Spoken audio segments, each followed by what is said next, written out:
J'ai complètement arrêté, sauf pour de très rares exceptions où je sais que je vais avoir une activité sportive intense, de prendre le petit déjeuner depuis maintenant bientôt 5 ans.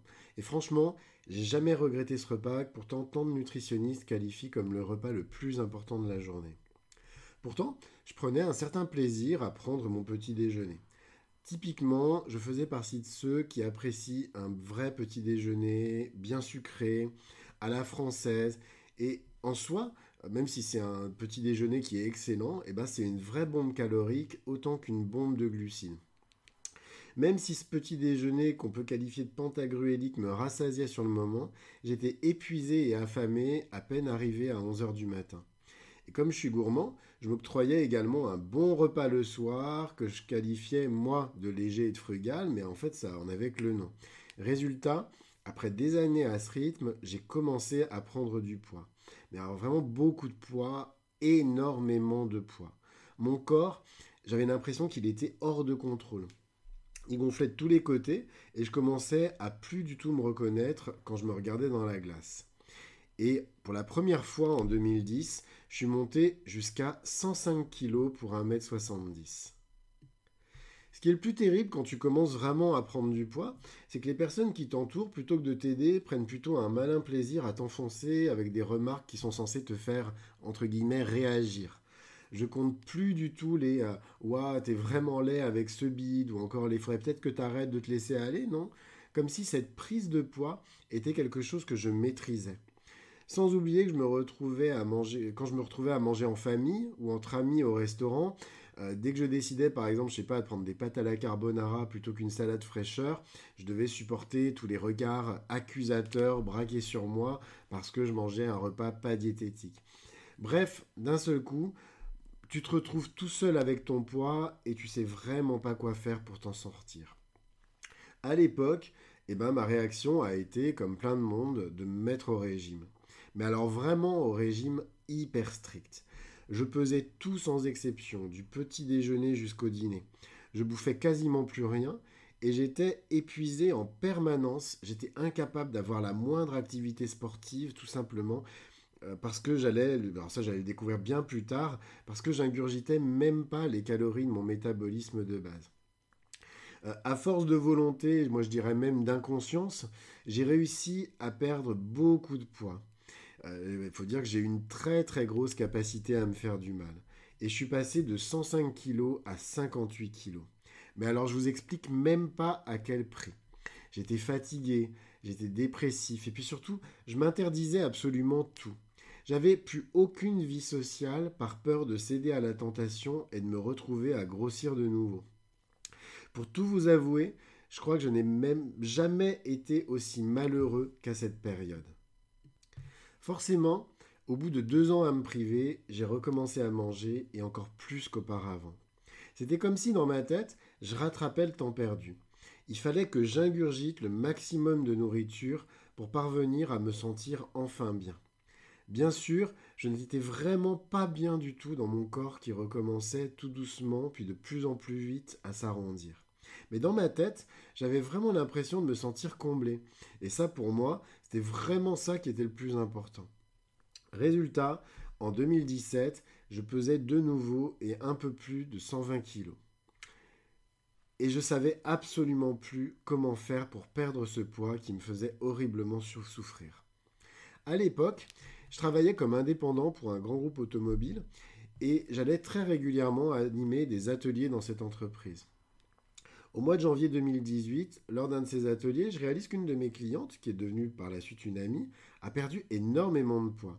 Et surtout, qu'elle n'a pas du tout l'air épuisée comme je pouvais l'être lorsque je m'imposais une discipline draconienne.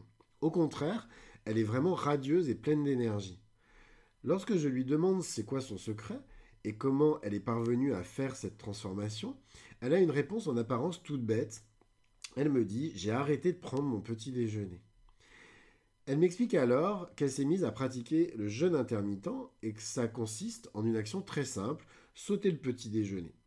Je ne sais pas du tout ce qui m'a passé par la tête, mais je lui ai dit que ça avait l'air génial et que donc je commençais à mon tour le lendemain.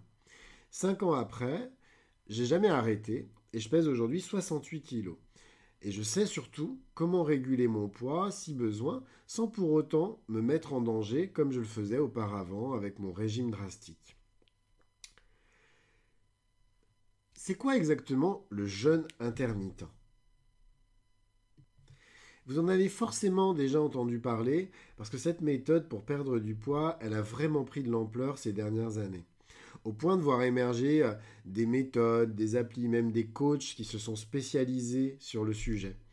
Personnellement, moi j'ai une approche beaucoup plus simple et intuitive du jeûne intermittent et je vais essayer de vous l'expliquer. Nos journées, en tout cas en Europe, elles se découpent en 3 repas principaux. Le petit déjeuner, le déjeuner et le dîner. Traditionnellement, on nous explique que ce que nous devons faire, c'est prendre un très gros petit déjeuner, un déjeuner solide et puis un dîner très léger. Sauf que moi, à ce jeu-là, j'étais totalement incapable de me réguler. Et que réfléchir à la composition de chaque repas, eh ben, ça m'amusait pas du tout. Ce que j'ai trouvé très simple avec le jeûne intermittent, c'est qu'on ne me demandait pas de tout changer. On me demandait une seule chose, c'était supprimer un repas, le petit déjeuner, afin de permettre à mon organisme de récupérer pendant un minima 16 heures consécutives et lui laisser le temps d'entrer dans un état très particulier, la cétose. Lorsque le corps est en état de cétose, il n'a plus de sucre à sa disposition pour aller puiser son énergie. Il va donc la puiser dans une autre réserve, les graisses. Or, quand on prend ces 3 repas par jour, sauf à avoir un contrôle absolu sur son assiette, on laisse jamais son corps entrer dans cet état, sauf si on pratique une activité sportive très régulière. Donc, la graisse s'accumule au lieu d'être brûlée par l'organisme. Bien entendu, on peut décider de sauter aussi 2 repas pour en garder qu'un seul, ou même faire des jeûnes beaucoup plus longs. Personnellement, j'ai préféré, après avoir testé plein de formules différentes, me limiter au seul petit déjeuner en ajoutant une activité sportive.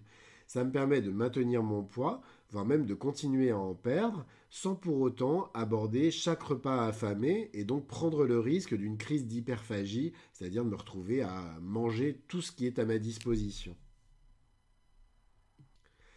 Ce qui m'a vraiment surpris quand j'ai commencé le jeûne intermittent il y a 5 ans, c'est que là où je m'attendais à être épuisé, comme lorsque j'avais fait mes régimes précédents, j'étais cette fois en fait plein d'énergie. Au point d'avoir envie d'aller marcher, d'aller courir, bref, au point d'avoir envie de me dépenser. En fait, il faut savoir que la digestion, c'est un processus qui prend énormément d'énergie. C'est pour cette raison, d'ailleurs, qu'on somnole après un repas. Le corps, il a besoin de se reposer pour digérer tranquillement. Or, le fait de sauter ce premier repas de la journée a complètement changé les choses, car je me suis d'un seul coup retrouvé avec beaucoup plus d'énergie que j'en avais en mangeant 3 repas. Pourquoi? Parce que mon corps n'était pas occupé durant toute la matinée à digérer. Ce trop-plein d'énergie m'a vraiment permis de me mettre au sport, et à la course à pied pour être exact. Bien entendu, au tout début, j'étais trop gros pour courir, et à chaque fois que j'essayais, je me blessais. J'ai donc commencé par tout simplement marcher beaucoup, mais vraiment beaucoup. Je me marchais entre 15 et 20 000 pas par jour, tous les jours. Non seulement cet exercice m'a permis d'accentuer ma perte de poids, mais ça m'a aussi permis de me renforcer, par exemple au niveau des chevilles, des tendons, etc. 3 mois après, je pouvais enfin commencer à trottiner.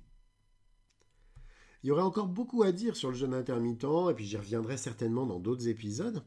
Mais là, la manière dont j'aimerais terminer cet épisode, c'est où est-ce que j'en suis après 5 ans de jeûne intermittent? Et ma réponse, elle est simple. J'ai jamais regretté mon petit déjeuner. Et j'ai vraiment aucune intention de revenir en arrière. Le jeûne intermittent, c'est pour moi une variable d'ajustement qui me permet de maintenir mon poids en forme sans avoir à compter chaque calorie que je mange, même s'il faut quand même faire attention. Il m'arrive même, lorsque je fais un abus, un gros restaurant par exemple, ou un repas en famille, entre amis, de sauter le repas de midi suivant afin de me rattraper en quelque sorte. Niveau sport, je me suis vraiment pris de passion pour la course à pied, et notamment pour le trail, alors que j'étais auparavant incapable de faire 1 kilomètre de randonnée. Et tout ça, même s'il n'y a pas de cause directe, je le dois vraiment au jeûne intermittent qui m'a permis d'amorcer ma perte de poids. J'ai couru mon premier marathon fin 2018, donc à peine 6-7 mois après avoir commencé le jeûne intermittent. Et puis j'ai participé à des ultra-trails comme par exemple la Saint-Élion ou encore l'UT4M. Et cette année, j'ai de très beaux défis sportifs en préparation, avec notamment l'ultramarin, donc le grand tour du golfe du Morbihan, 175 km, qui aura lieu fin juin. Enfin, et c'est le plus important, c'est vraiment la pratique du jeûne qui m'a conduit à prendre conscience de la nécessité d'une vie frugale. Et puis qu'en allégeant sa vie, ici avec le poids, mais comme je l'ai fait aussi dans plein d'autres domaines sur lesquels je reviendrai, au final, on se sent vraiment beaucoup, beaucoup plus heureux.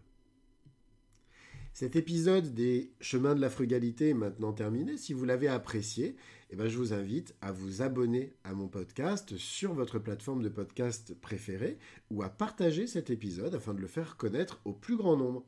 Et en attendant, je vous souhaite une excellente journée et je vous dis à très bientôt pour un nouvel épisode. Au revoir.